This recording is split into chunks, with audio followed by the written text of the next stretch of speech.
Live. Welcome, welcome, welcome. Crazy night here in October in Brooklyn. Oh my goodness, my goodness. So, some of you may have seen on social media where I was just a little over an hour ago.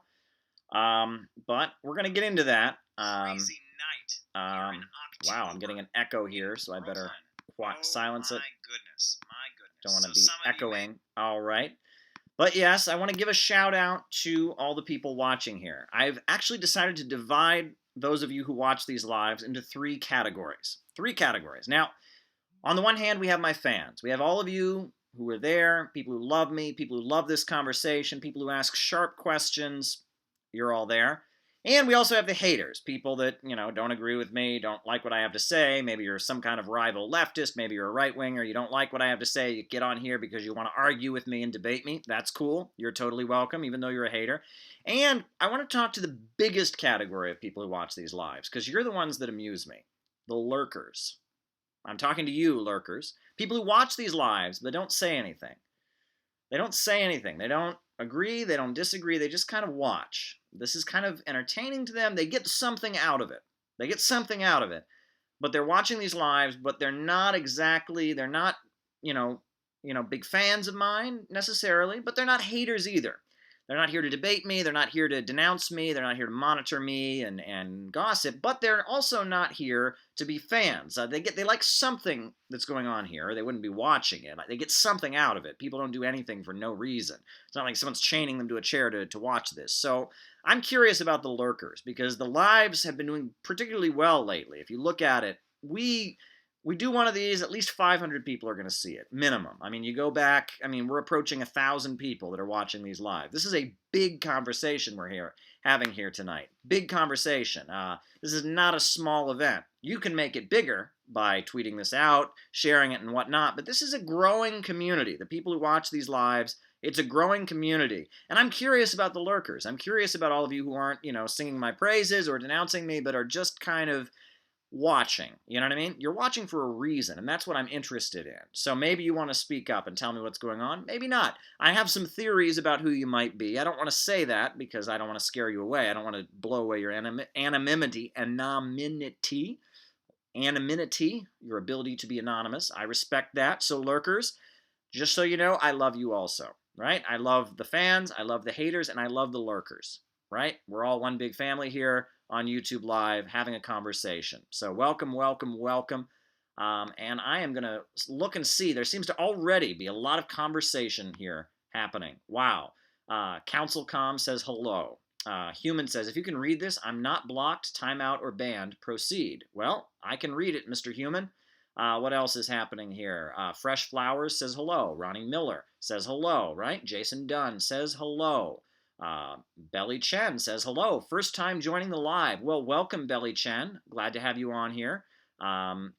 She says no sound. Dante Solano says wish you were at Politicon. What's up, Caleb? Sharon Pitts says I love you. I'm a fan, says Nurple G. Stephen Mathery, I am learning. Greetings, says J24. Kinky, okay, you just forced me to leave T-Val's wrap-up. What a decision. I'm a lurker when I'm exhausted and an avid participant when I'm not. Well, you're definitely in the fan category, Kinky, don't worry. You're definitely in the fan category. Enjoy your insight, says Ron Wagner.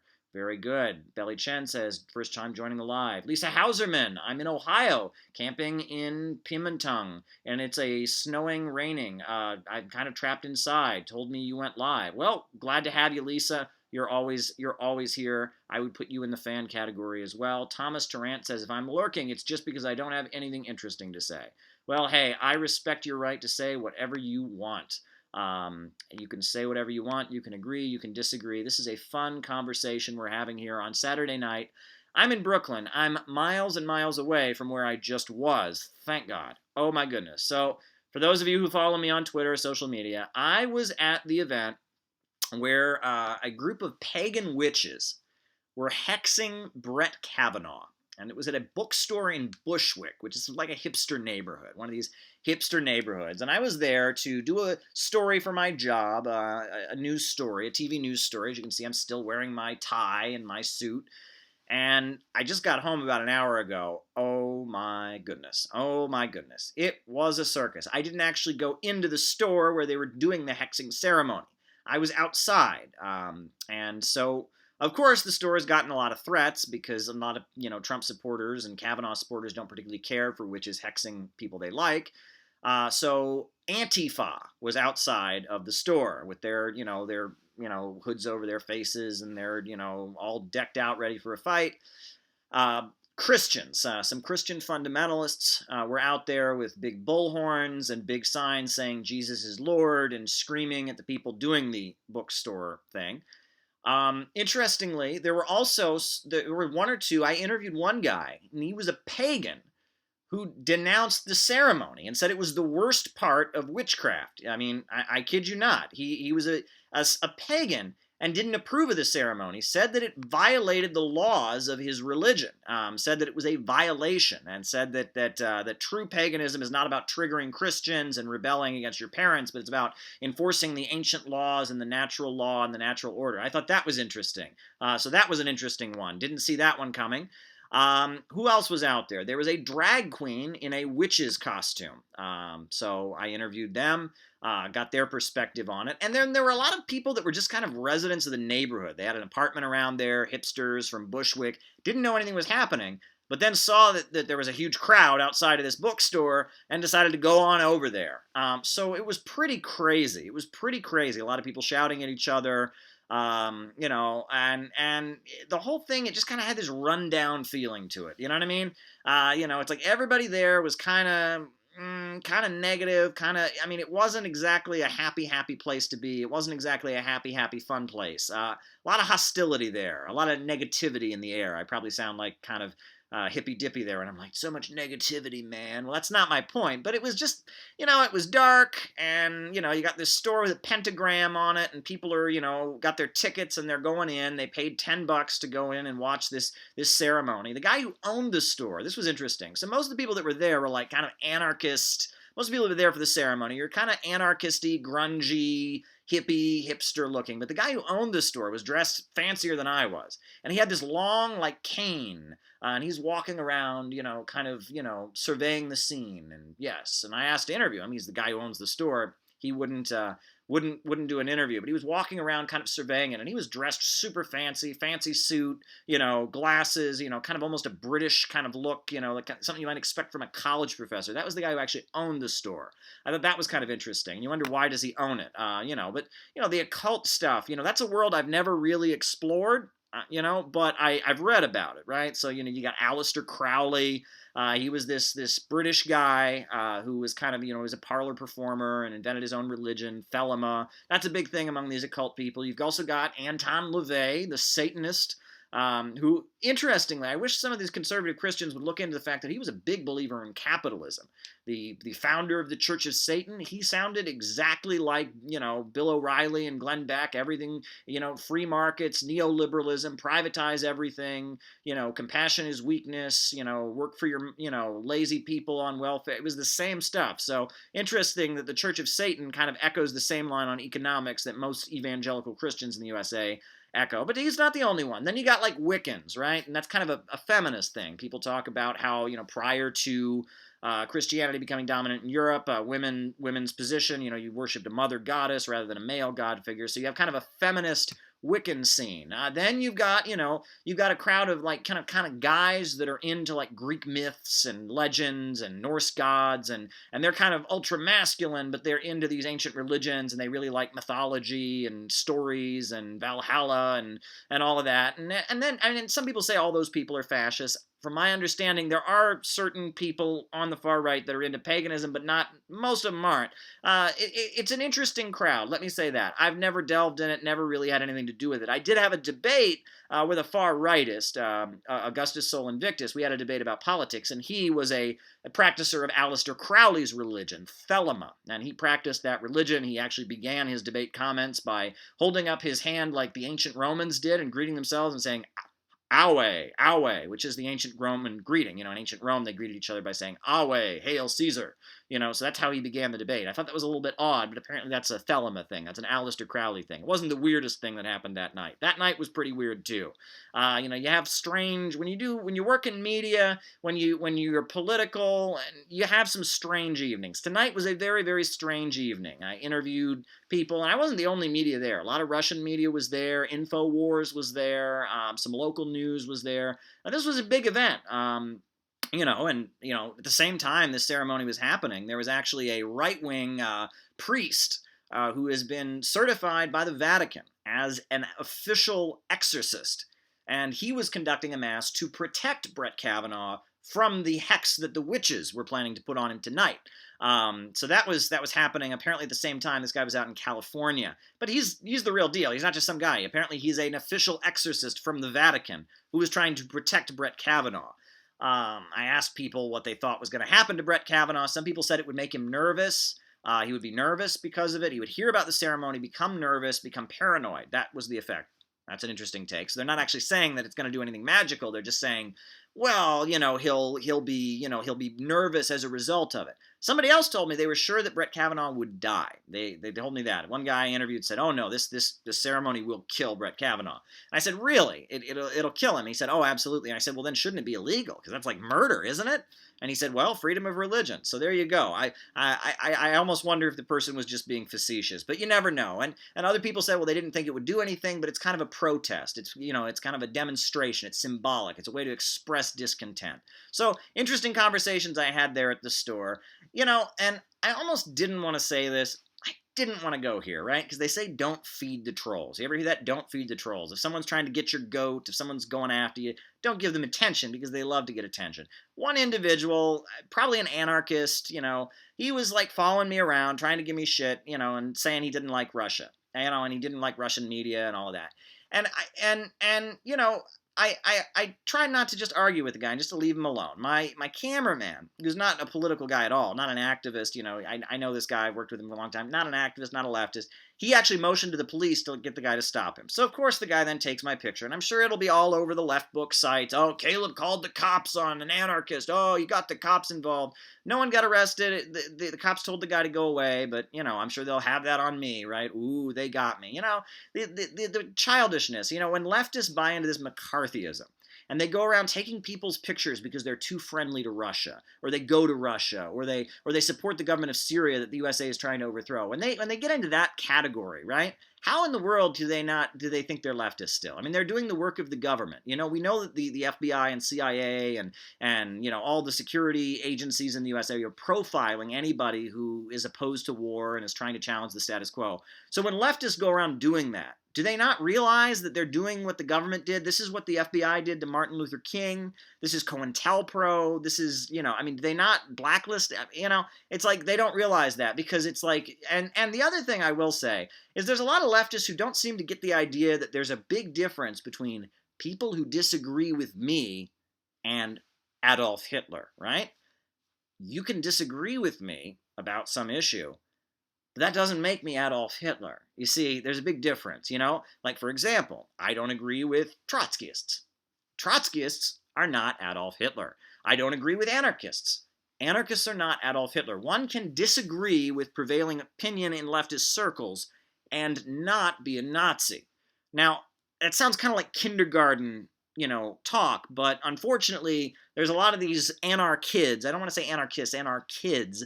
People who kind of are living the hipster dream with their expensive apartment in Bushwick, and their parents are, paying their bills, and they're, putting on costumes and raising their fists and being like, yeah, I'm fighting the man, and they don't get that at all. They really don't. And especially if you're somebody who actually wants to present socialist politics in a way that they could actually change things, that makes them mad because they're not trying to change things. They're trying to, live out their psychological fantasy of rebelling against the man and the system, and it's juvenile. It's juvenile.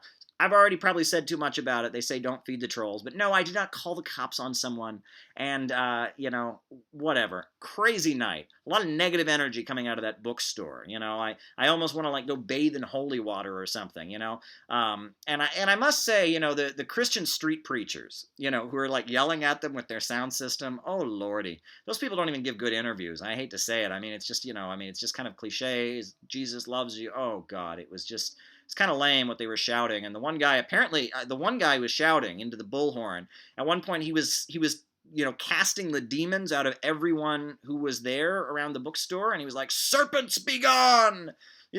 Serpents leave their hands, leave their feet, serpents be gone. It was weird. It was a little bit weird, It's a little bit weird. There's a line of questioning, right? Because, I'm from a small town in Ohio. In my little town, Harry Potter wasn't okay. We weren't allowed to have Halloween in school. We had to call it Autumn Festival because Halloween was apparently offensive to the Christian community. It was too witchcrafty or something. And, you get these religious right folks that are really, really worried about witchcraft.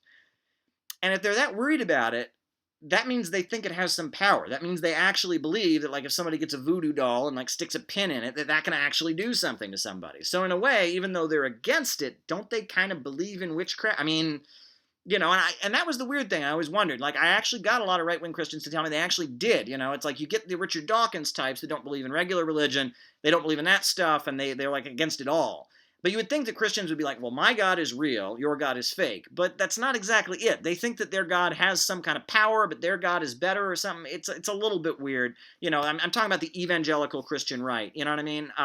It's a little bit strange. The kind of the satanic panic, we can't let our kids watch the Power Rangers because where does their power come from? They must be Satanists, or, the Teletubby. You got the Teletubby with the triangle, so he must be gay, which means that's a satanic propaganda. There's a certain level of, like, satanic paranoia among the Christians that they think there's some kind of vast satanic conspiracy out to, like, I don't know what, make them listen to, Metallica music or something like that. But then, you got folks on the left that are really into this spiritual stuff, and then you got, like, the Anton LaVey group that believes in total free market capitalism and selfishness, and oh, it's all a mess. I try to stay away from that stuff. I really do. That's not my scene at all. Not my cup of tea, but hey, I was doing my job as a reporter. It's a big news story, a lot of interest in it, so there you go. What a day. What a day. I am so sorry. A lot to say here. I want to look back in the chat and see what folks are saying. Oh my goodness. What is happening here? My web browser just went down, so I'm going to reopen the live page so I can see your comments. Sorry if I got off track. A lot we can talk about tonight. Don't want to spend it all talking about witchcraft and anarchists, but that's where I came from, and as you can see, I'm a little bit shaken up, but that's good because I've got energy. I've got energy to talk to you all, and that's good. So in a way, it's not the worst thing in the world, but oh boy, what an evening it has been. What an evening. I am back at my apartment, safe, and oh my goodness, I am so glad to not be in Bushwick in front of the witchcraft store. Oh my goodness. I posted some video. I'll put it on YouTube later, but it was originally on my Twitter and such. And yeah, crazy times. Crazy, crazy times. What are people saying here? Lisa Hauserman says, I came camping over yesterday. Tonight, weather got ridiculous. Oh, sorry you're having a difficulty in your camping. I spent a lot of time camping when I was a kid. Fun times. Belly Chen says, hey, Caleb, please trade war. China is in a mess right now. Capital is leaving. I don't think the American people are winning. Wall Street is winning. Terrible situation in China. Lots of roaders. I don't know what you mean by roaders, but I wanted to actually bring it up. So, I read the Wall Street Journal. I don't read the New York Times because it bores me, and it just, every time I buy the New York Times, I regret it. But the Wall Street Journal today, the cover of it, so they have, right, so they've got, Donald Trump here, right? They got Donald Trump, right? Donald Trump is here.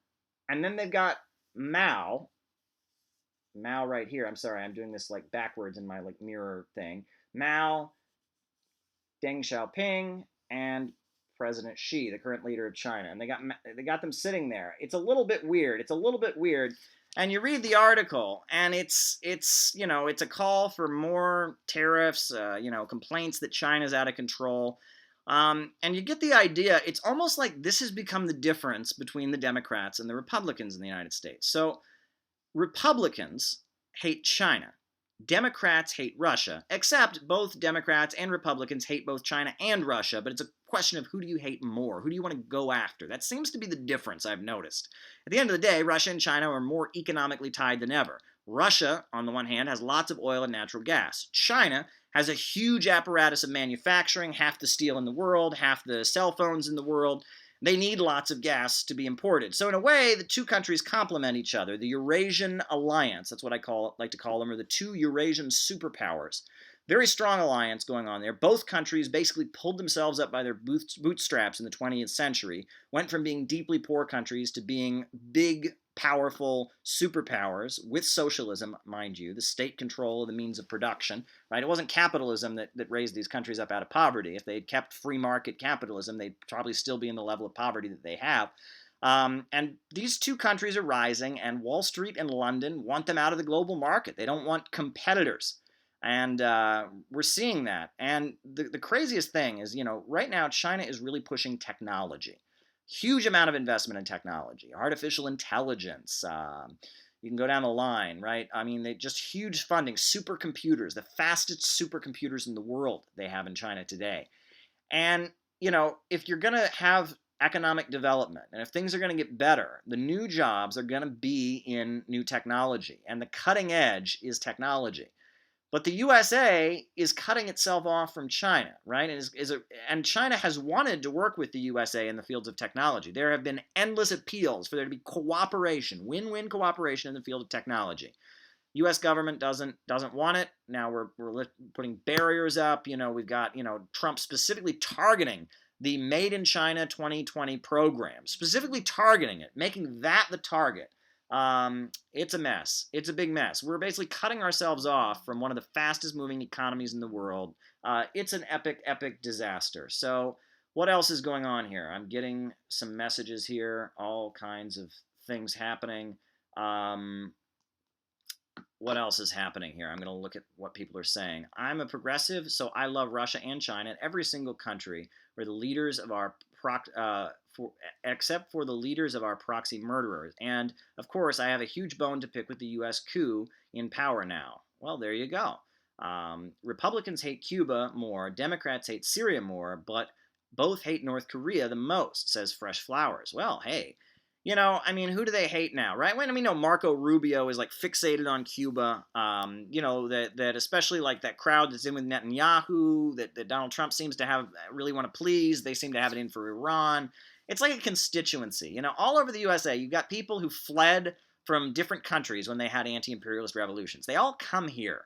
And they kind of form this little, community. And the worst thing is you meet so many people who talk to one of these people and then think they're an expert on socialism. Well, I met somebody who actually lived under it. No, you met somebody who actually lived under it, then fled to the United States because they hated it so much and have a bone to pick and are actively lobbying our government to be harder on their own country. And, that's not a good representation. I've heard that so many times. You'll get somebody say, well, I met somebody who actually lived under it. And it's like, yeah, but no, not exactly. But anyway, and then the other thing is that they can say blatantly false things, right? They can be like, well, in Cuba, the government murders the firstborn child of every family publicly, and then Fidel Castro eats their brain. And you can be like, that's not true. They're like, I lived under it. How dare you speak that way to me? And it's like, they're like, I was there. I saw it. And it's like, what are you going to say? You're not, you can have facts to back it up, but they lived under it. Oh, how dare you talk that way? And now, thanks to the left, right now, all of a sudden, if that person is at all darker complexion, then you're white-splaining. Why do you white-splain? You're white-splaining. This person clearly experienced Fidel Castro eating their child's brain the second he was born, and you're white-splaining to them. How dare you? It's a disaster. Good friend of mine, went on Fox News to defend Venezuela. Great guy. Great young activist here in New York City. At his university, all of these people told him that because he went on Fox News to stand against imperialism, a country that's being sanctioned and attacked, and to basically make anti-imperialist arguments, they've told him that is racist because he's white. It's like you can't make this stuff up. It's ridiculous, But anyway, what else is going on here, right? Win-win for China's allies that work in with that technology area. Technology is the future. I've seen, for example, Jack Ma. I actually, got to see him, meet him when he was at the Valdi Discussion Club in Sochi. And he gave a great presentation, and he talks about how all throughout human history we've been basically trying to make people like machines, right? That's basically what we try to do. We try to get children to be more mechanical in the way they operate. But now we're at the point with artificial intelligence, with data technology, that basically anything that machines do can be done by machines. So all that human beings have left is what makes us human. So we're at the point where we need to have an educational system that encourages creativity, encourages people to bring out their more human side. Because we're at the point where anything mechanical, any manual labor is going to be done by a machine. We're at a transition. We really are at a transition. Human creativity has basically eliminated the role of the industrial worker. And so millions of people have been cast out of the global assembly line. This is a transition. This is like the moment in history when human beings got too good at hunting and gathering and there was a scarcity, and the only answer was to start growing our own food and growing our own land. This is like when the printing press was developed in Europe, right? They already had it in Korea, but when the printing press came to Europe and Johannes Gutenberg and all of that, and all of a sudden you had the Silk Road coming in from Asia, and feudalism was no longer sustainable, and the answer was you had to move toward a capitalist economy. We're at that point. Capitalism, the capitalist system,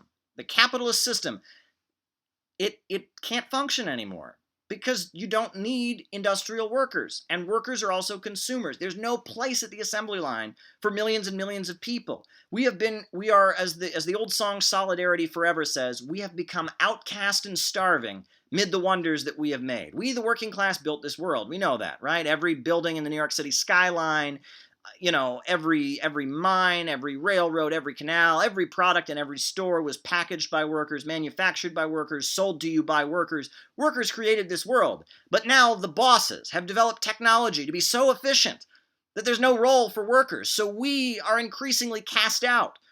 And as we increasingly are cast out as they develop technology, we're increasingly seeing our standard of living go down. And the only way for it to be resolved, I hate to come back to this, I hate to sound like a dogmatist and wave the same book around, or maybe I can't find it. Got to read Capital. The only way we can get out of this is for the banks, factories, and industries, the major centers of economic power, to be controlled by the people. The people must control the banks, factories, and industries. And that's what socialism is about. Socialism isn't a welfare state. It's not the government giving people free stuff. Socialism is not it's not totalitarianism. It's not getting rid of our freedom. Socialism means society rationally controlling the economy, the means of production being in the hands of the working class. And we are at a point in human history where, with the development of computer technology, the computer revolution, capitalism is just not sustainable. When you don't have a role for people in the global assembly line, when people are cast out, when the standard of living is dropping, when there's a huge crisis of mass migration, capitalism becomes unsustainable. And this is the prediction. I mean, you read Capital, this is the prediction Karl Marx made back at the time that he was writing. He basically said, look, the capitalist is constantly trying to revolutionize the means of production, and this leads to a crisis of overproduction, where the market is glutted with all kinds of products, but the worker cannot afford to purchase them. And that is the crisis that we are in. What a night we are having here. What a night we are having here. What else is on people's minds? So much that we can talk about. I wanted to mention, today is October 20th. October 20th is today. And this is the anniversary of when Muammar Gaddafi was murdered, right? So Muammar Gaddafi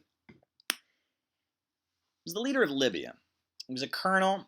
He led the uprising in 1969 that led to the creation of the modern Libya. Basically, Libya had a king that was like appointed. It was appointed by the West. It was basically a puppet of Western rulers. But then you had patriotic officers, and this is a pattern throughout Middle Eastern history. This happened in Syria, it happened in Iraq, it happened in other places. You had patriotic officers, high-ranking soldiers who saw their country in poverty, lead an uprising and seize control of the country.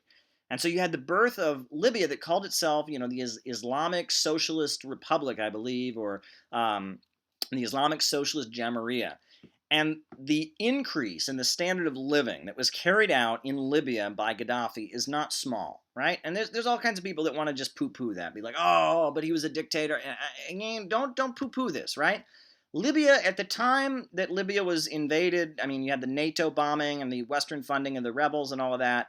At that time, Libya had the highest life expectancy on the African continent. Gaddafi actually built, the Gaddafi government, the Islamic socialist government, built the world's most efficient irrigation system. And they brought irrigation, water, to parts of the desert so they could start farming.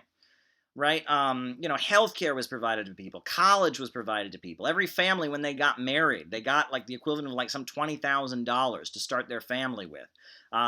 People were, education. If they couldn't give you the education you needed in Libya, Libya sent a lot of people to different countries and paid for them to get college in other countries in order to make sure they got the education they needed. What Libya carried out, what happened in Libya under the leadership of Gaddafi was unprecedented.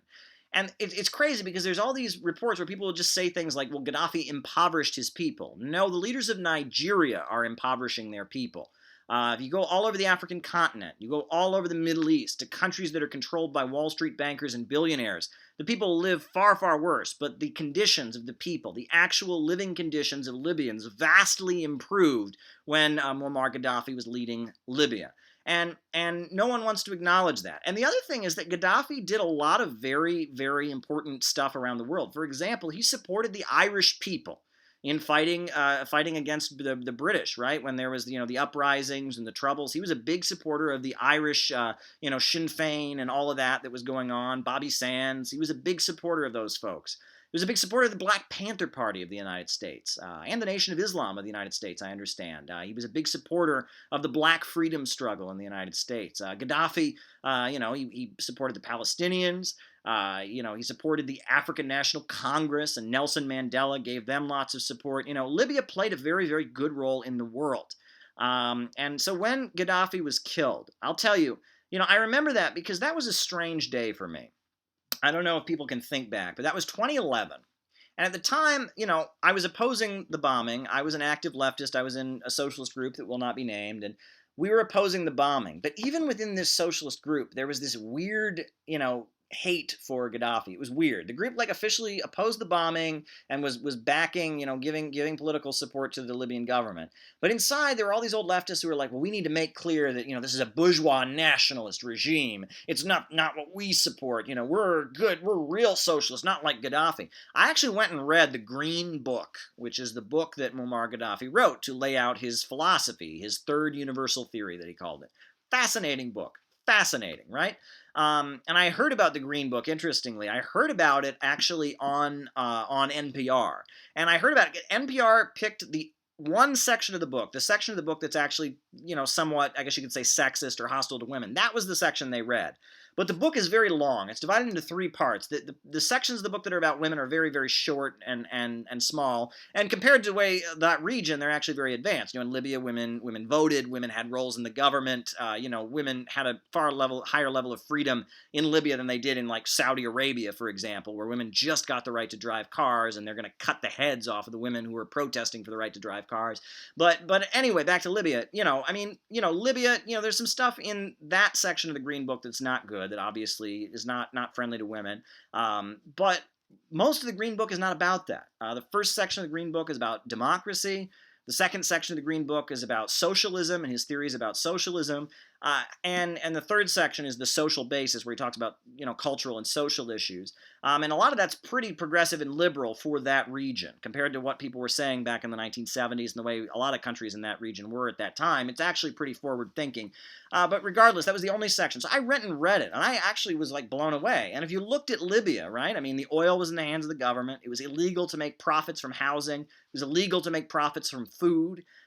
Basically, all the centers of economic power were in the hands of the government. And you had these things they called popular assemblies or popular committees that organized the country. And I thought that that Libya, in terms of actually making people's lives better and using socialist methods to develop that Libya was worth studying and looking into. And even this group that I was aligned with, even they, it was like, oh my God, we don't want to support, it was weird. It was very, very weird. And so I'll never forget the day, October 20th, 2011, the day that Gaddafi died, because that was one of my first moments of realizing that maybe something is off about the mainstream political left. Something's off.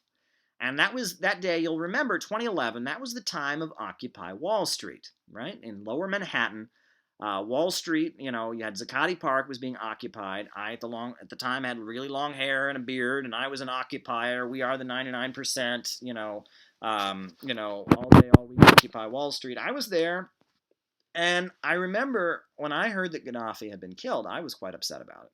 I thought, this is awful. This is imperialism, vanquishing somebody who has done a lot to improve the lives of his people and a lot to stand in solidarity with people that are opposing imperialism around the world. I thought it was awful. I thought it was awful.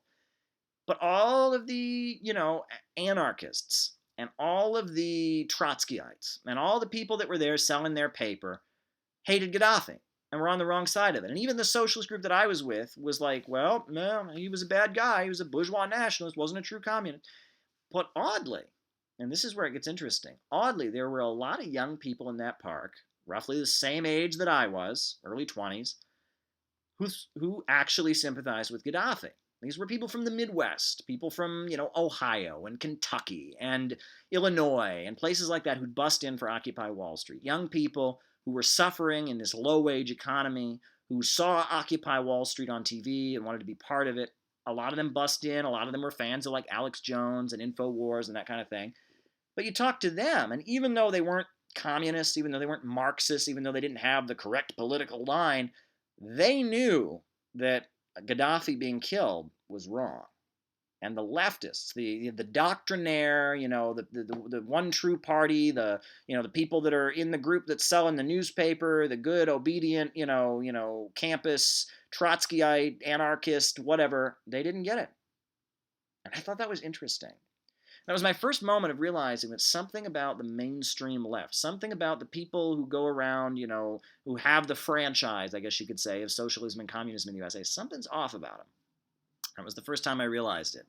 And I mean, it wasn't the first time. I mean, there were other hints I had, but that was a moment where I thought, what is weird? I'm from Ohio. I'm a young person who's, critical of capitalism and opposed to the system. And I think that killing Gaddafi is an awful, awful thing. And so do all these other people. But yet the left, they don't have the same emotions that I have, right? I mean, the ones who oppose the bombing, they officially oppose the bombing. We oppose the bombing, but they don't, they don't think that what Gaddafi did for the people of Libya was a good thing. They don't think that Gaddafi fighting against imperialism was a good thing, and their emotions didn't line up with it. Whereas these young people that I didn't agree with, these young people that were Alex Jones fans or anarcho-capitalists or didn't have any ideology, were just kind of against the system man, or maybe they were liberals, kind of Rachel Maddow types, and they wanted to tax Wall Street more. But in their gut, when they heard that Gaddafi was killed and very brutally killed, they had the same feeling that I did, that this is wrong. This is the billionaire monopolists trying to take control of the world. They've beaten down the most prosperous country on the African continent. They're killing people. They're murdering. This is wrong. And it's an outrage. And I mean, if you read the details about how Gaddafi was killed, oh my goodness. I mean, it's just egregious. I'm not going to repeat any of that here. And then if you look at that clip of Hillary Clinton, and how she said, we came, he saw, he died. She was just delighted that Gaddafi had been killed. It's sick and twisted. It really is. And I will say that the Nation of Islam played a very good role in protesting that. The rallies that were called by little socialist groups that were against the bombing were pretty small. I got to go, I wasn't there for the whole time, I got to go to the Millions March in Harlem to oppose the bombing of Libya, where Minister Louis Farrakhan spoke to this crowd of people on a huge jumbotron, and Cynthia McKinney, the congresswoman from Georgia, was there, and that was a real anti-war rally. That was something spectacular. This wasn't a peace parade. It was African Americans in the United States who consider their people to be a nation, that is oppressed, that is colonized, standing in solidarity with another nation, the nation of Libya, against imperialism. That was exciting. That was exciting. And, that's why I got to tell people, people, I told you I had this weird experience tonight with somebody shouting at me, but that's the thing, is that the left, the organized political left as it is right now, is kind of a dead end. We know that, right? All the, the ISO and the RCP and the QWX and the HYZ and the Fourth Committee of the 12th International of the tendency of the committee of the party of the, it's a mess. It's a mess, right? I played that game for a long time. I got to tell you folks, it's a mess, right? We need some new thinking. We need political innovation. That is what we need in the United States more than ever right now. We need political innovation. People questioning the old rules. If any of that stuff was going to work, it would have worked by now. And it would have worked when the economy collapsed back in 2008. When the economy collapsed, 2008, 2009, it would have worked, right? I mean, it would have. They would have, made use of the crisis, built huge leftist organizations. It didn't happen. The left got weaker in the face of a crisis. So something's off about all that stuff, and we need political innovation. We need people to break the rules. Break the rules. When you join a socialist group, when you get your orientation, they give you a bunch of rules. Question those rules. Break those rules. I dare you. I dare you, because if people keep playing by those rules that say that you have to give the middle finger to 99%, the vast majority of the U.S., public, because they're not the way you are, these rules that say that populism is the enemy, these rules that say that, you have to spit on the American flag, these rules that say that you're not allowed to try and build, solidarity, these rules need to be questioned. They really, really do. Look at what the Communist Party of the United States did when it was a strong, powerful organization. Look at what the Black Panthers did when they were a strong, powerful organization. Look at what the Wobblies did. Look at what Eugene Debs did. These people were serious political activists. These burnouts left over from the 60s, not so much. They had their moment, 1968, 69, but by 1972, that stuff was ancient history. And these people have been kind of living in the past for decades and decades and decades. And the fact that people let them run all the socialist groups and think that they're experts, they know it all, not to repeat myself, but, letting those folks run a socialist group is kind of like letting, maybe the guy who designed the Titanic, put him in charge, Anyway, I'm rambling too much about all of that. But anyway, so much that people are saying here. Wow, what a night. Thank you so much, Kinky. I'm glad you appreciate what I do. I wish the USA empire will collapse pretty soon, says Prathap, and I agree with you. Empire is not what we need. We need the United States to be reborn on principles of solidarity. We need to have relations of win-win cooperation with different countries around the world. Not war and empire and killing, but win-win cooperation in which countries are getting along with each other. That's what we need more than ever. Absolutely. We need a worldwide left rebirth. Well, I don't know about worldwide. When I went to the World Festival of Youth and Students, 2013, and I met communists from Vietnam, and I met communists from China, and I met communists from Angola, and I met communists from Zimbabwe, and I met communists from Argentina. That was a moment for me when I realized that these people were a different category. I've given this spiel before, but I'll keep saying it, right? So in the USA, if you want to be a leftist, you basically have two choices. These are your two choices, right? On the one hand, you can basically just sell out, right? You can be in one of these groups and you read Marx at your house and then you spend your day campaigning for the Democrats. You're one of the people that were telling all the Bernie-crats to just shut up and vote for Hillary Clinton. You're in your local Democratic Party club. You petition, you register people to vote. You go around being a Democrat, and the communism is just kind of this fantasy in your head, and you're like, oh, well, all I can do now is be a Democrat. There's certain groups that are like that. And then on the other hand, their other option is you can be a nut. And you can be out there selling the papers. I used to do that, right? I'm allowed to say that because I used to do that. I used to be selling. I was a good paper seller. I had some of the highest paper selling numbers. I was a good street salesman. They're out there selling the papers and, and they're yelling about Trotsky and the correct political line and two-line struggle and the global class war and the confrontation and the revisionists and the anti-revisionists and the Trotskyites and the crypto-Trotskyites and the, oh God. Yeah, that stuff is, it's fun. It's like entertainment, you might want to also consider playing Dungeons and Dragons. That's fun, right? I've never played it before, but I've heard it's a lot of fun. And I know all that stuff. I'm enough of a nerd. I have like enough of a nerd mind. I know all about Max Shachtman and Martin Aburn and who is it? What's another obscure commie name I could throw out there? Who else do I know about? Michael Klonsky. Who else? You can go down the line. I mean, I've played that game, and I mean, whatever. I mean, at the end of the day, whatever. If that's what you want to do. But we need, if you look at strong mass movements around the world, if you look at strong mass movements, you need to actually question the rules that you're given by either of those categories. We need think about Bolivarianism and what they've achieved. Think about what's been achieved in different countries around the world. I mean, look at how revolutions actually took place. That's what I got to say about that. I mean, I remember one moment when I was in 2013 at the World Festival of Youth and Students. I went to the table for Argentina. And I remember that the Argentine Communist Party was there, and some different socialist groups were there. But the big banner that they had for the table, for the Argentina table, is they had a picture of Hugo Chavez, the leader of Venezuela. He was still living at that time, holding hands with Juan Perón. Perón, right? The leader of Argentina in the 1950s, right? And that was the banner that they had, Chavez and Perón holding hands. It was like a painting. Obviously, they never met each other, different time periods, holding hands.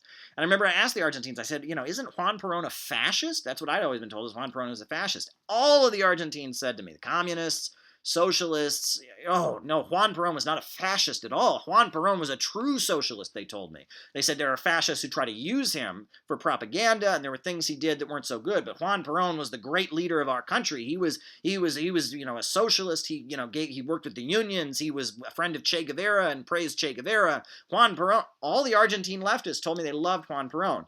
Meanwhile, if you go into like left-wing circles in the USA and say you like Juan Perón, people are like, oh my God, Sig Heil, get out of here. You're Richard Spencer. You're David Duke. It's a little bit weird, but, I mean, Kirchner, right, who was president of Argentina, was an ally of Evo Morales and Hugo Chavez.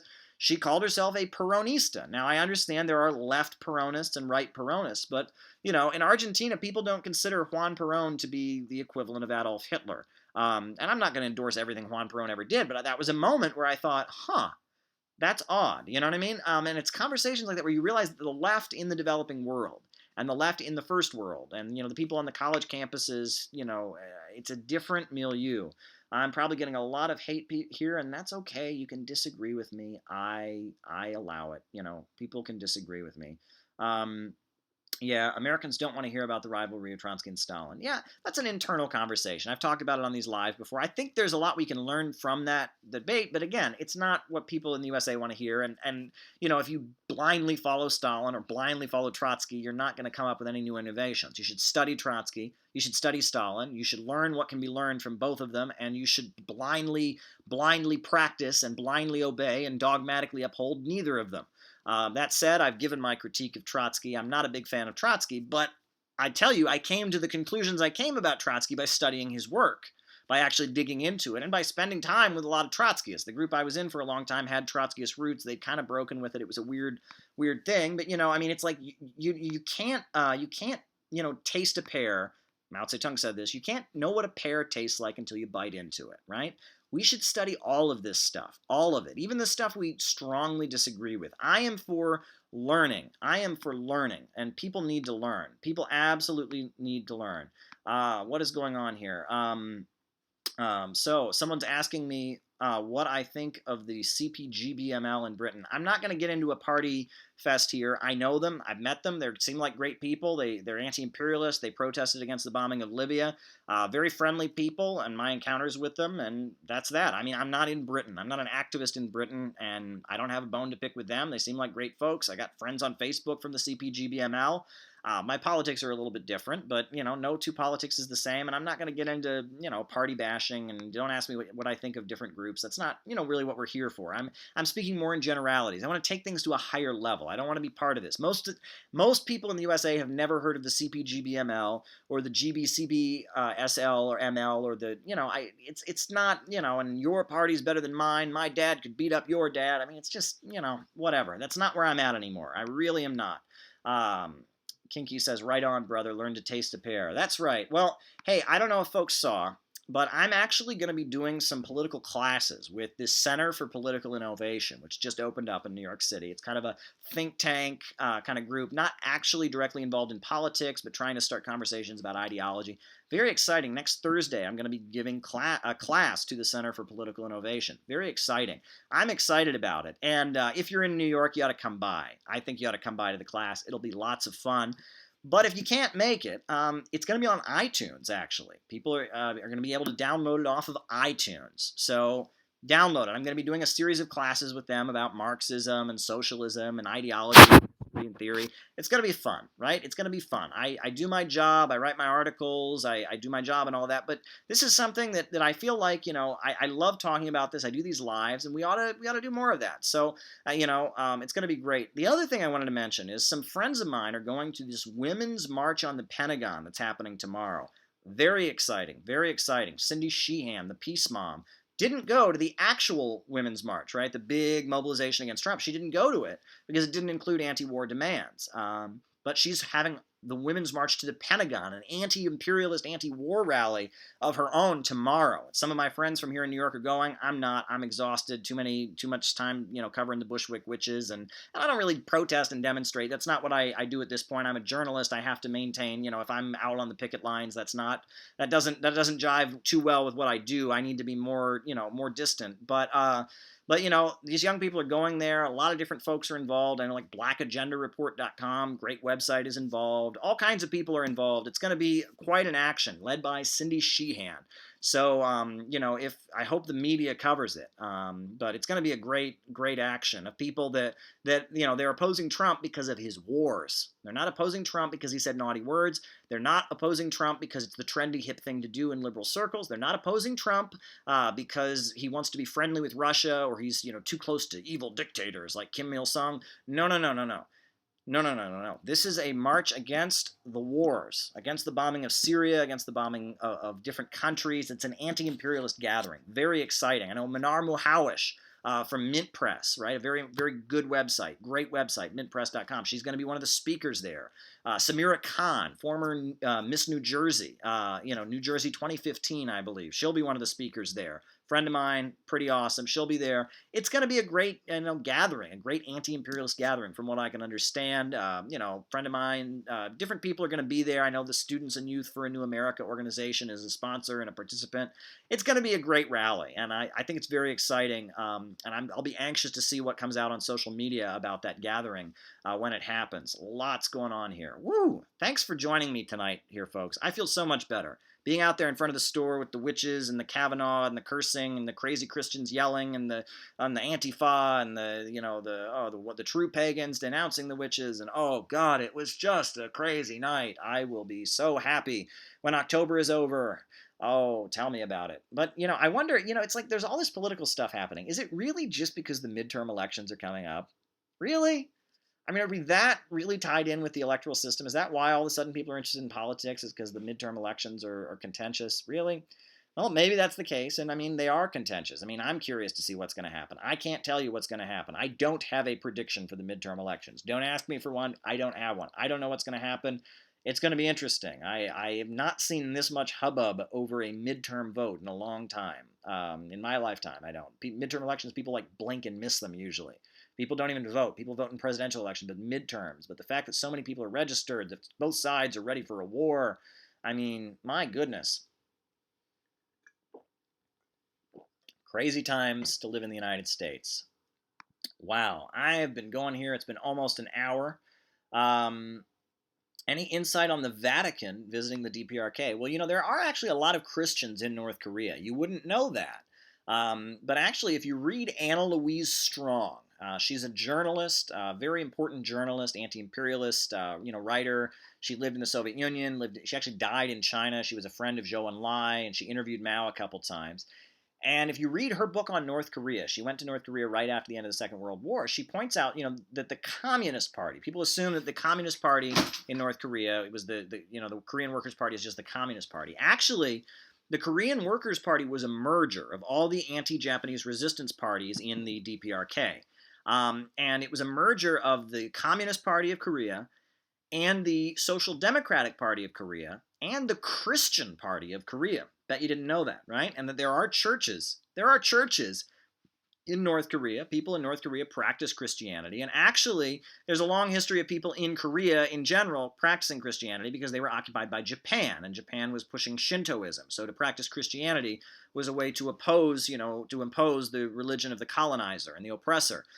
In fact, the first big anti-imperialist uprising in Korea was the White Robe movement, and it was a pacifist protest where they wore white robes, and it was kind of a general strike, and they wore white robes to protest the Japanese occupiers.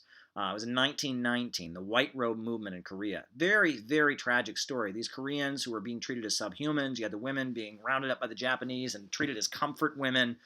Just horrible atrocities being taken place, by the Japanese occupiers. And so these Christian ministers in South Korea, organized the White Robe movement for people to wear white robes, and it was peaceful, pacifist protests against the brutality that the Japanese were raining down on the Korean people.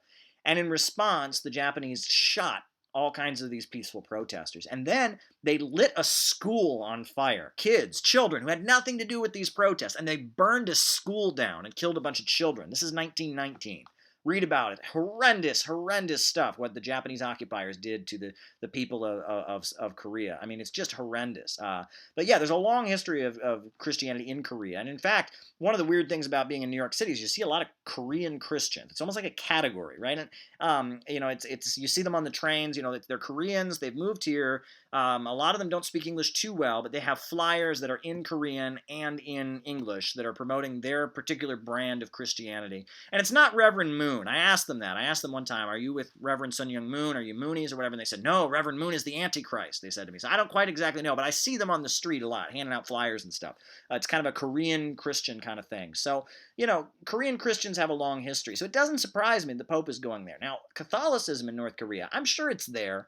I don't know to what extent it's there, but the fact that the Vatican is having ties and all that doesn't surprise me at all, really. I think it's interesting. And I also think that it could be related to the fact, if you look at geopolitically the way the Vatican tends to operate, is the Vatican tends to follow Western European capital, right? What the Italian government's doing, what the French government's doing, what the German government is doing, that's who they tend to follow. And when the British and the Americans are on good terms with the French and the Germans, then there's unity. When they're not, when there's distance politically between the two, then you see the Vatican. And right now, there's distance between the United States and Western Europe. Western Europe does not approve of Donald Trump and the Trump administration. And so not surprisingly, we're seeing, we have a pope who's very much, talking a liberal line, very, critical of capitalism. But the other thing is that the Catholic Church, the situation has changed. At this point, the majority of practicing Catholics in the world are not in the first world. They're in the developing world. The majority of Catholics in the world are not white. Latin America, Africa, Asia, that's where the majority of practicing Roman Catholics are. And that's a change for the Catholic Church. Very much the Catholic Church used to be the church of white Europeans, and it's not anymore. And that's a change too. And so the Catholic Church is kind of reorienting. The sexual abuse scandals are also causing the Catholic Church to have a big identity crisis, because that's big, and more just keeps coming. And, the stuff that went on with all of that, there's a big moment of reckoning. They can't just deny it. They can't just make it go away.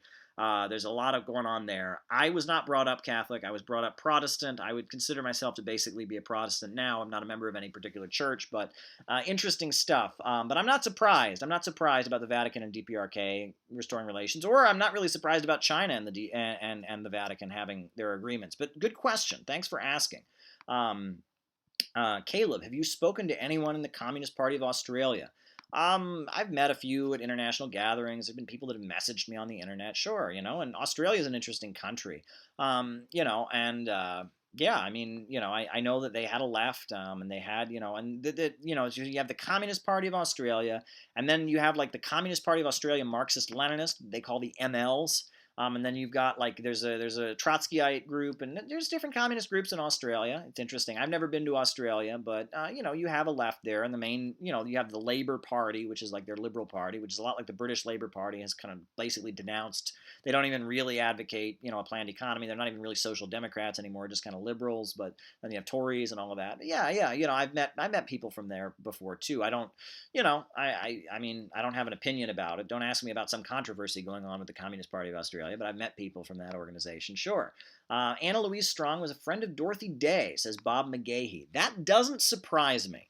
That doesn't surprise me. I didn't know that, but that doesn't surprise me. Anna Louise Strong is just an amazing writer. I mean, if you really want to read poetic, beautiful writing by someone who believed in socialism, read Anna Louise Strong's autobiography. She wrote this beautiful autobiography, I Change Worlds, The Remaking of an American. And it's her life story and how she ended up moving to the Soviet Union. Beautiful, beautiful story. She was, from a religious background. She started doing aid for hungry children and exposing the conditions where child laborers were working in factories. And then, she gradually ended up being a socialist and opposing World War One. She was voted out of the school board in Seattle because she refused to support World War One, and they booted her out of the school board. And then she led a general strike. She was part of a general strike in Seattle, and she ended up going to the Soviet Union with the Quakers when there was the blockade and people were starving. I mean, just an amazing life story. Anna Louise Strong. There's a good biography of Anna Louise Strong too. It's called Right in Her Soul. And it's just a beautiful, beautiful biography. Anna Louise Strong is an interesting person. I've read a lot of her writing. She writes about what was going on in the Soviet Union. She writes about what was going on in China. She went all over the world. She was in Spain during the fight against Franco, and just a very skilled writer, but also very much a socialist and an anti-imperialist. Her interview with Mao is actually quoted in the Little Red Book. She did an interview, like a sit-down interview with Mao Zedong, and it's quoted in the Little Red Book. And it's considered to be one of the better interviews that Mao gave. So yeah, Anna Louise Strong. I was really inspired. I came across her books when I was a high school student, interestingly, and I started reading them, and I just fell in love with Anna Louise Strong. I mean, that writing is just beautiful stuff. Anna Louise Strong is, she's very close to my heart. And that kind of writing, people forget that back in the 1930s, the communist movement around the world was very, very big. And there were a lot of amazing writers and artists and scientists and activists and actors and, academics that were associated with it. People forget that. John Steinbeck, the guy who wrote The Grapes of Wrath, that is like the quintessential American novel. And John Steinbeck wrote it, and at the time he wrote it, he was pretty much a fellow traveler of the Communist Party. He was married to a woman who was in the Communist Party. And the book, it talks about overproduction and Marxism. There's a section where John Steinbeck in The Grapes of Wrath, he says if they could discover that Lincoln and Jefferson and Marx and Lenin were results, not causes, it's heavy stuff. And The Grapes of Wrath, towards the end, when they're talking about what is a red? Well, a red is anybody who wants more than 2 cents an hour. A red is anybody who won't take what the bosses are laying on us. It's powerful stuff. Read The Grapes of Wrath. Read it. I fake read it when I was a high school student. I reread it right after the financial crisis. When I was in college, I thought I need to read The Grapes of Wrath. And I read John Steinbeck's The Grapes of Wrath. It is a masterpiece, right? Every chapter, it's divided into, so the first chapter is about the Joad family. The next chapter is just kind of an essay, a political allegory. The next chapter will be about the Joad family, then another political allegory, and it's he's writing essays about the United States at that time and what was going on in working class communities, the economic crisis. That's what he's writing about. It's very, very powerful.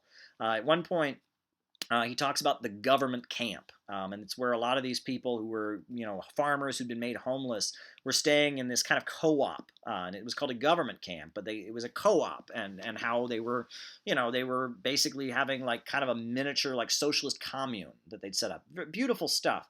He talks about overproduction. He talks about how the problem is capitalism. It's a really powerful socialist novel. It really is. I know later John Steinbeck, he actually ended up supporting the Vietnam War and all of that, but that novel that he wrote, The Grapes of Wrath, is powerful, powerful stuff. And he wrote another novel, Cannery Row, in which he talks about the industrial workers of the world. He wrote a book called The Pearl, which is a novel that kind of shows about greed and the poverty that people live in the developing world. John Steinbeck's a very good writer. Obviously I don't endorse him supporting the Vietnam War in the final years of his life, but a lot of his writing is very powerful and very, very socialistic, I would say. I would recommend John Steinbeck. And that goes to show you, people say, oh, anyone who's a communist must be an idiot. Is John Steinbeck an idiot? Or how about Albert Einstein? Albert Einstein, right? Monthly Review magazine, which is a socialist magazine. Monthly Review. The first issue of their magazine had an essay in it called Why Socialism by Albert Einstein. And you read, the essay is widely available on the internet. Why Socialism by Albert Einstein. Albert Einstein argues for real socialism, for the banks, factories, and industries to be owned by the people, for a planned economy. This is Albert Einstein, the man people are saying is the greatest, smartest person in the world. So only people who are retarded would ever be socialists. Really? Albert Einstein? You can go down the line. I mean, Nelson Mandela, right? Nelson Mandela, one of the most beloved leaders, the guy who fought apartheid in South Africa. At the time of his death, we learned that he was a Central Committee member of the Communist Party of South Africa. Yeah, they didn't bring that up very much, did they? You can go down the line. I mean, communists, there have been a lot of very brilliant, some of the most brilliant minds in the world were aligned with the global communist movement. People forget that, right? It's like, it's very bizarre. Now, to be fair, not everyone who calls themselves a communist is on the level of Albert Einstein or Nelson Mandela, okay? I've said that. I've known many communists who are not exactly up there, but you knew that already. I just have to say that to cover myself so no one says, oh, Caleb said that every communist is like Albert Einstein, and I met this dumb guy one time, and that's not what I'm saying. Yeah, you almost got me there, didn't you? Oh, what a night, folks. Jack Longworth says, what would you say on the alliance between the Kuomintang, or that's the KMT Nationalist Party, and the Communists? Not the historical event, more the policy, the practice behind the cooperation. Well, that's very interesting. If you look at Dr. Sun Yat-sen's principles, the principles of the man who basically led the anti-imperialist struggle in China, the founder of the Chinese nationalist movement, Dr. Sun Yat-sen. His three principles were democracy, independence, and the people's livelihood. The people's livelihood. And what did people's livelihood mean? Well, according to a lot of people, it meant socialism. Now, apparently he was not a Marxist. He was influenced by Henry George. He was influenced by other economists in the United States, but he did not believe in capitalism. He did not believe in free markets. And that was the foundation of the Chinese Revolution. And the communists joined Chiang Kai-shek's party. They didn't just align with it, right? Mao Zedong was actually an alternate member of the National Committee of the KMT Nationalist Party during the 1920s. Bet you didn't know that. But yeah, I mean, Dr. Sun Yat-sen, the founder of KMT Chinese nationalism, is actually widely loved in China. And actually his wife, the Madam Sun Yat-sen, the widow, became a member of the Communist Party. The KMT and the Communists had a very close alliance for a long time. Now, obviously, the communists were always trying to push the KMT to be more radical, and to redistribute land. And actually, the Soviet Union had a very good relationship with the KMT also. In fact, they granted observer status. The KMT were not a Marxist-Leninist party. They couldn't join the Communist International. But Lenin allowed Dr. Sun Yat-sen to attend the gatherings of the Communist International as an observer. That's not widely understood either. The KMT was not a communist party, but Dr. Sun Yat-sen went to communist international gatherings, right? That's kind of forgotten also.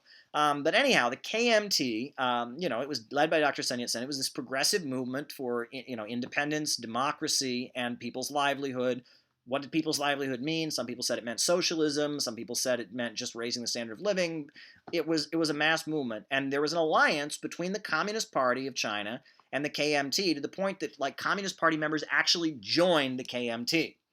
And then in 1927, you had, obviously Sun Yat-sen had died and Chiang Kai-shek came to power. And Chiang Kai-shek was an ally of the British and the Americans. And he proceeded to start killing communists in big numbers. I mean, cutting their heads off. You can see some of these photos. It's just awful stuff. So because of that, the communists then, fled to the countryside, and you had the beginning of, what people talk about, protracted People's War and all of that. But and they carved out liberated territories. People don't realize there was actually the Chinese Soviet Republic, right? No one ever talks about that. But in the early 1930s, the communists had carved out so much territory in the countryside in China, they actually formed what was called the Chinese Soviet Republic. And that was formed. And then when Japan invaded China in 1937, actually Chiang Kai-shek didn't want to fight the Japanese. He actually wanted to make a deal so the Japanese would let him be in power, and then they would go kill all the communists. But Chiang Kai-shek's generals kidnapped Chiang Kai-shek, flew him to an island. Mao flew to the island, and the generals basically forced Chiang Kai-shek to sign a treaty with the Chinese Communist Party that they would have a joint alliance to fight Japan. And so they did. And so there was the Nationalist Army, and then there was the Eighth Route Army. They used to call it the People's Liberation Army. They changed it back to the Eighth Route Army that fought the Japanese invaders, the anti-Japanese War of Resistance. Then, after the Second World War was over, when they were going to form a new government, the idea was the communists and the nationalists would have a government together. It would be a joint government.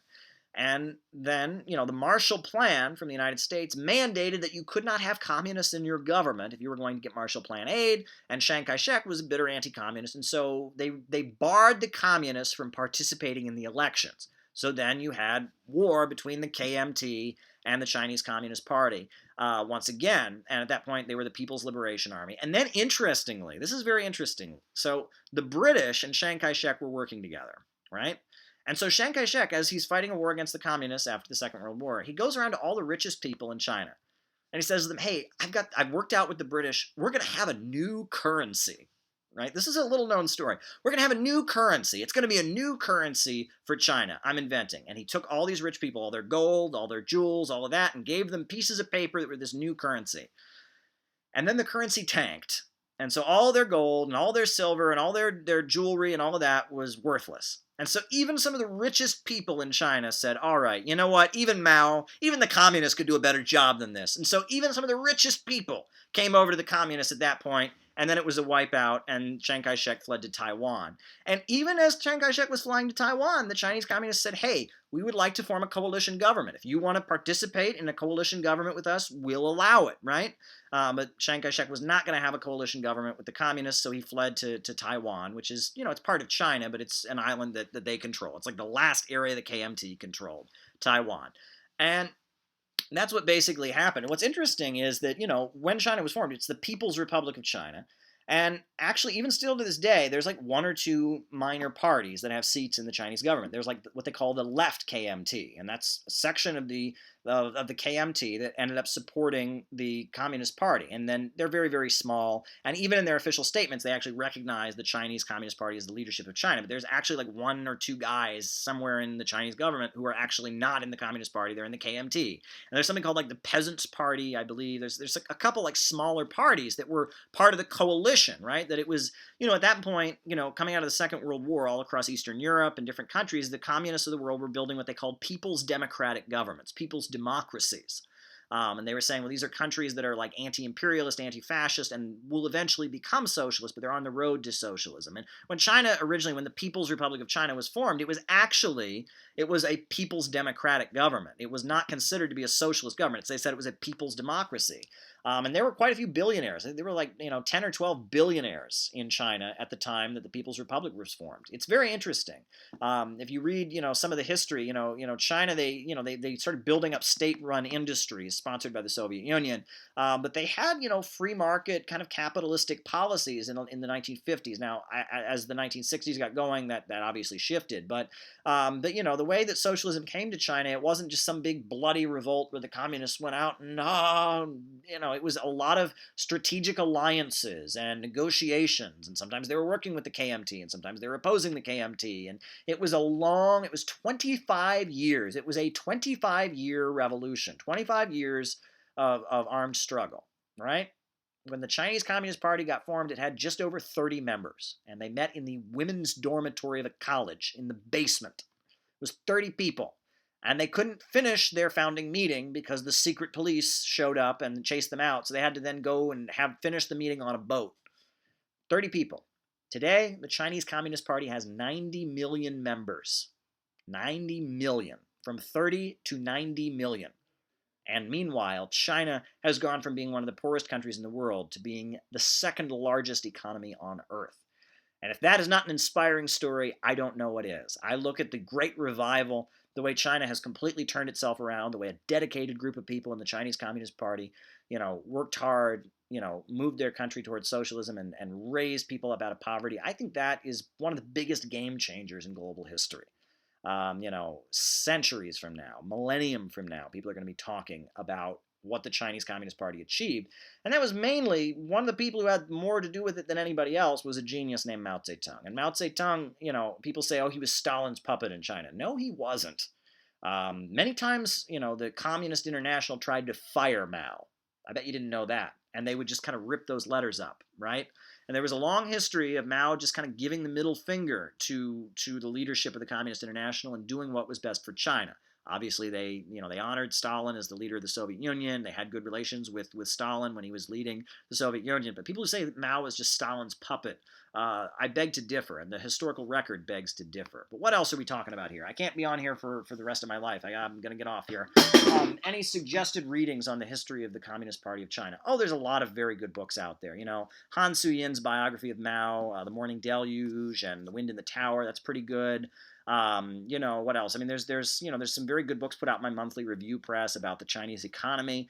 For example, there's a lot. There's a very good book that I have. It's actually a Chinese government book that was published in the 1980s, and it's called China's Socialist Economy.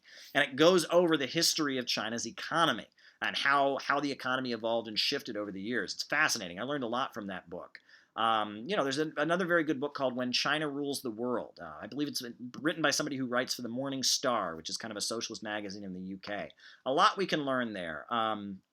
What is going on here? How long before the Chinese government becomes capitalist? I don't think there's any danger of that happening at all. I think that the Chinese government right now is actually having a big socialist revival. If you look at what President Xi is doing and the mass line campaign and the effort to crack down on corruption, and I think the Chinese Communist Party is making sure that socialist ideology remains strong. And what's interesting, though, is that traditional Chinese culture and communism seem to walk hand in hand. During the Cultural Revolution, there was a feeling that the communists had to suppress and fight against traditional Chinese culture. But now, actually, the Chinese Communist Party, accepts traditional Chinese culture. It just rejects any aspect of traditional Chinese culture that's rooted in feudalism. They obviously oppose feudalism. That's very interesting. I've actually been able to read the theoretical magazine of the Chinese Communist Party, King Dao. I have a couple issues of it here.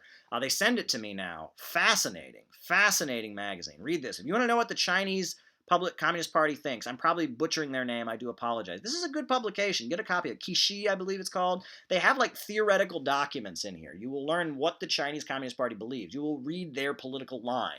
You'll understand how they see things. This is the Chinese Communist Party speaking for itself. Very interesting stuff. What's going on here? Well, folks, I think I'm going to wrap it up. I think I'm going to wrap it up, but it's been a fun evening. Thanks for being my friends on here. Shout out to all the people who are my fans. I love you all. Shout out to all the haters. I love you all too. Shout out to all the lurkers. Don't know exactly why you're watching this, but I love you as well. You're my friends. We're all friends here. We're all trying to build a better world. And let me just end. I hate to end on kind of a downer. Did folks see the cover of The Economist? Right? I've been telling you all it's not real economic growth. What's happening in China, what's happening in the USA right now is not real economic growth. The capitalist economy of the United States, its growth based on debt, wages are dropping, the standard of living is dropping, infrastructure is falling apart. We are not having real economic growth in the United States right now. And because of that, we are headed for a fallout. But the question is, will this be a moment where the people of the United States will finally be able to wake up and get beyond this free market capitalist insanity and start having an economy that serves the people, right? Could this be a moment where people wake up, or will it be a moment where the low-wage police state just escalates and gets far, far worse, right? Both are possible. I don't know how bad it's going to be when it comes, but we saw what happened on the stock market, last week. Yeah. There's a lot we should be worried about right now. If you're a progressive person in the United States, there's a lot to worry about, but there's a lot of hope and there's a lot of opportunities out there. People are not supporting the system the way they once did. People are questioning the propaganda that's being spoon-fed to them. I think that it could be the best of times, it could be the worst of times, but we should watch the economy, because I think everyone agrees that things are getting pretty bad on the U.S. economy right now. There's a lot to be afraid of, but at the same time, there's a lot of hope, because there's a lot of people that are waking up. There's a lot of young leftists that are getting out of this crazy mindset that we have to, reenact the 1960s and give the middle finger to the majority of the American working class. That gives me hope. There's a lot to be hopeful about. It's not all doom and gloom. And I love you all. The fact that you all are watching this, that you're part of this conversation, you're special to me. You mean a lot to me. And, you got to go out and deal with the Greenwich Village politics and the people screaming and yelling out in front of the pagan bookstore. It can be a bit of a downer. But I've got you all. I've got the people who actually want to know the truth. People who maybe they don't even agree with me. They just want to engage. They want to have a civil conversation about how we can get toward a new society in the United States. They're interested in socialism, interested in our politics. I mentioned the Center for Political Innovation classes. I'm very excited. I'll be tweeting out info about that. If you like what I'm saying here on these lives, you will love some of these classes. Come, attend them if you're in New York. If not, listen to them on iTunes. Exciting times we live in. So much love for all of you. And I think I'm going to cut it off at that. So have a good evening. Thanks for being there. I love you all. Have a good night. Best wishes to the Women's March on the Pentagon. Salut, and hopefully the economy doesn't crash too soon.